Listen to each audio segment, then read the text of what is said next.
right hand thumb rule or Maxwell's right hand thumb rule or Maxwell's corkscrew rule.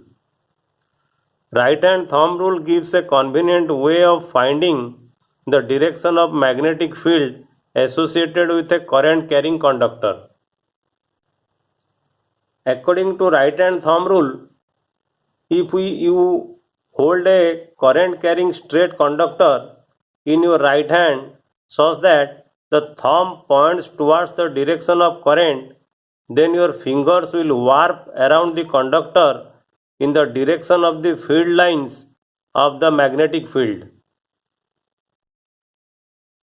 This is known as the right hand thumb rule or Maxwell's right hand thumb rule, or this rule is also called Maxwell's corkscrew rule. Because if we drive a corkscrew in the direction of the current, then the direction of the corkscrew is the direction of the magnetic field. Here the direction of motion of the corkscrew gives the direction of the current. Corkscrew is nothing but a screw which is useful to find out the cork in bottles. If you hold the conductor by means of your right hand like this, then the thumb, this is the thumb will give you the direction of the current, and this is the warping of your fingers. The direction of warping of your fingers will give you the direction of the magnetic field lines like this. Remember, if you look from this side, the top of the side, you will see that the corn of your finger or warping of your finger, as you see from this figure, will be in clockwise direction. But if you see the curl from this side, okay, the curl of your finger or warping of your finger will be in anti-clockwise direction. You can see it by means of your own, by warping your own hand. A current through a horizontal power line flows in east to west direction. What is the direction of magnetic field at a point directly below it and at a point directly above it? Apply right hand thumb rule. Applying right hand thumb rule, suppose the current is flowing from east to west.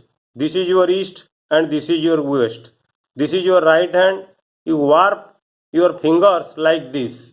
If you warp your finger like this will be the direction of the magnetic field lines. So when you view from the east, this side, suppose this is east, we have taken this is east. So when you viewed from the east, magnetic field above or below the wire. So magnetic field above means here or here. So if this will be above, this will be below. If this will be above, this will be below. Okay. So when viewed from the east, this side, magnetic field above or below the wire turns clockwise. You see, the magnetic field will turn clockwise in a plane perpendicular to the wire. So this plane is perpendicular to this wire. But if you see from this side, that means from the west side, when viewed from the west, magnetic field above or below the wire, that means here or here, okay, magnetic field above or below the wire turns anti-clockwise in a plane perpendicular to the wire. So you will see the direction of the current like this, anti-clockwise. This you can see by practice. You hold a wire, or you may take a pen with the nib side, this side, this is east and this is west, and look from the west side, so that the curl of your finger will be from this to this, from here to here. That means it will be like this. That means anti-clockwise. So while considering right hand thumb rule, the position of your eye is also important. Whether you look to your magnetic field lines from this plane or from this plane.